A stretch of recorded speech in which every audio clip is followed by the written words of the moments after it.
want to start out with the water tank. This here's an 80-gallon water tank.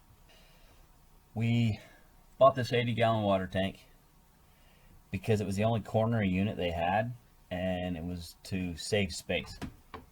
But to do this, I had to build framework for it, which I'll show you here in a second. I'm not going to tear it apart to show you how to do it, just due to the fact that it's a lot of labor. And this is kind of a rough setup. You can probably kind of see the boards right in there, maybe not. This camera's not the greatest, and I apologize. I don't have all the funding in the world to. So there's the stand. It's made out of 2x4s and 2x6s underneath. The things you have to get for this are going to be a nipple and some vinyl hose. You're going to have to get yourself a valve of some sort that hooks to the vinyl hose. I just secured this one off with a zip tie and then snipped off the extra end. The nice thing about a clear tank is that you can see through it. You can see how much water you have.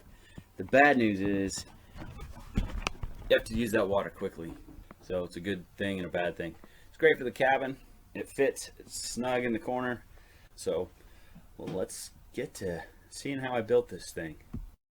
So here's how I do it. First off, I come up with a plan. Initially I want to know what I want to have my end result be. What do I need to do to accomplish that? A lot of research, guys, a lot of research. So research is your best friend in an off-grid environment. In our off-grid environment here, I have this 80-gallon water tank, which we've already went over a little bit. Something I did when I was putting it all in is you see the cap here. I wanted to be able to get the cap off without having to take the whole entire unit apart. 80 gallons, even though it's empty, it's still really hard to move around. You're knocking stuff off your shelves, what have you.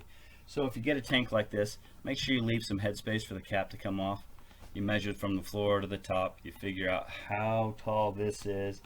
You have to figure out how tall your cap is, and how tall your cap is really, that's where you want the gap to be. So the cap will come off and slide out.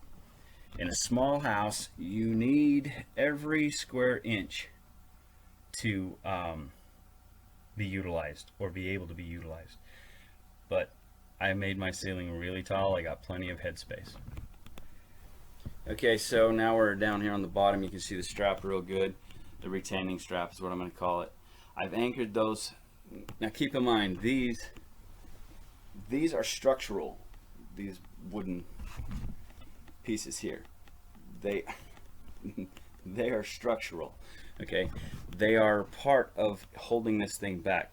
You may not be able to tell, but this strap is towards the top of the tank to keep it from tipping forward and down on anything that's underneath. As you put pressure on the floor, wood has a tendency to sink towards, it gives, because without giving, wood actually breaks. So take into account that it's going to flex a little bit. If this thing's clear full of water, you got 80 gallons of water in it, someone steps in front of your sink without the strap there, there's a possibility that 80 gallons is going to come down on them. That's like landing a car on you almost. If you want to look up velocities and how much weight there is and how fast it's moving, not going to do you any favors by any stretch of the imagination. I just use this little, I can't call it a ratchet strap, it's just a strap, a retaining strap. I bought it at like Walmart because it was cheap, but even though it looks stupid, these little hooks come in handy. It was an accident, but it's been kind of nice. You can hang things on it. So, you know, like my picker stick here. We wanted to cover it up, make it look decorative. But you see, we hang things on it. So it's turned into a hanger. It's been real nice.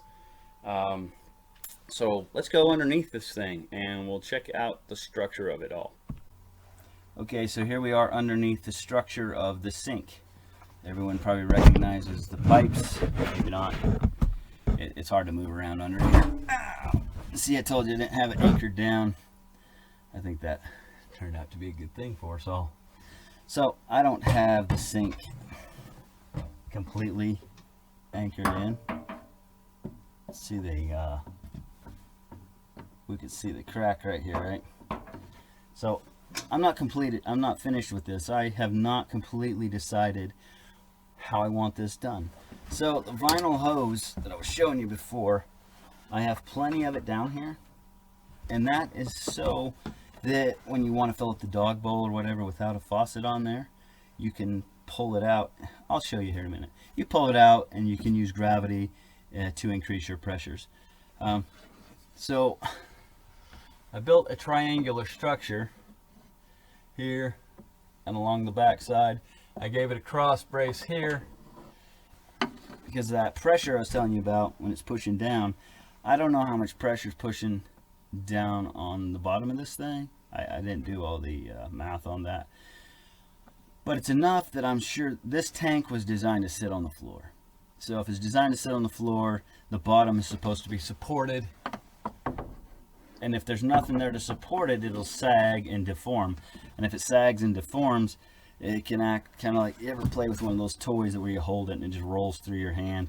It could slide down through the structure here, spreading these apart, busting it, and falling over and causing a catastrophic failure.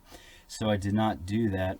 I thought, you know, maybe I should give some center support in this thing and help maybe keep it from falling apart.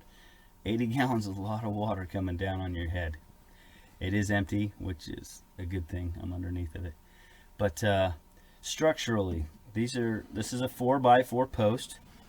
At the top here, where they come across, I've notched this out. I cut down the length of a 2x4. It's really hard to show you. Maybe I can get the camera in there, maybe I can't. Let me see what I can do on that to show you a little bit better. You can see this one really good. It's the same notching concept right here. This 2x4 is a full 2x4 all the way to the back wall. This is a 4x4 post, and on this side I notched it out as well so that I could have two full 2x4s, but a butt joint on the back side of that, but it's this 4x4 post up against the wall, anchored into the wall studs, holds this post in place. It also allows for the strength of the 4x4 post to hold the 2x4s in place, and the 2x4s are not structurally compromised. You do not want cut boards under on something like this. Nails can hold stuff, but let's not try it, right? Everything under here is supported with something else. So at the corners, that one's not good to see. Oh my goodness. Try to film this with a laptop. Alright, so here we go. This is a 2x, do I have the right one? This is a 2x6. It comes up and it butts up against the base. It is at an angle. I'll try to get the camera level for you without breaking anything. Oh, it's not easy, guys, so bear with me. Okay, my hat's in the way now. One tool getting in the way of another. Okay, this guy here is not straight. It is at an angle. So this is straight up and down, and this guy is at an angle. I think it is like a 10, maybe it's a 5, I can't remember. It's 5 or 10 degrees, so that the bottom of this guy sticks out further than the actual bottom of the tank. Reason being, you see some nails in there. Those are just to hold it in place, just nails I didn't ever pull back out during construction. And then you probably saw the 2x6 that it was sitting on. Let's see here. There we go. There's a good view of it. So this is a 2x8. So I put it on 2x8 on the floor, except for this back post, because I've got it anchored into the wall studs so many times. I think that was good enough. Not to mention this front post. There are two posts here. There's two 4x4 posts.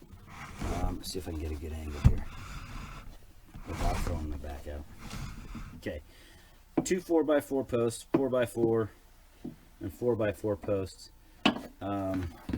One in the front of the triangular construction, one in the back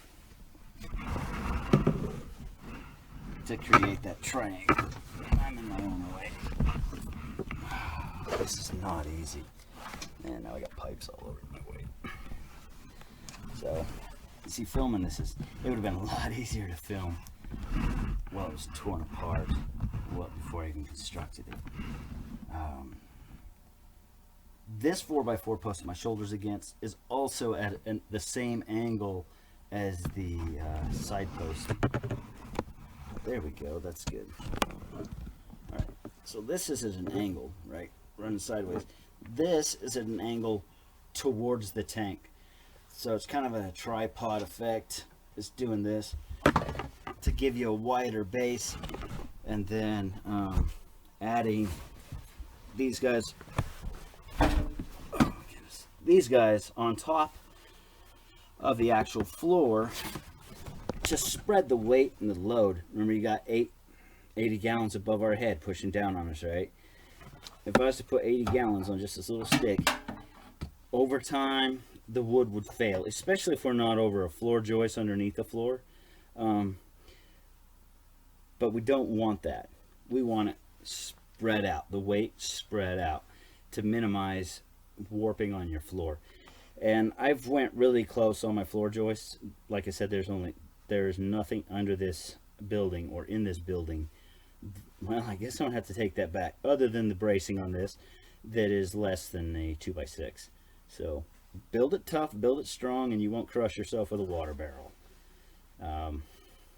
One other thing, let's see, vinyl hose has to fit your valves, and you want zip ties to keep them from leaking. There's better ways to do it. I mean, this is the first time I've ever done it.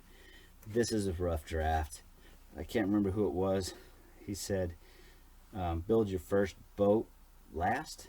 You build the first boat and then sell it, and then build your second boat. That way you find out what you did right and what you did wrong and what you can do better.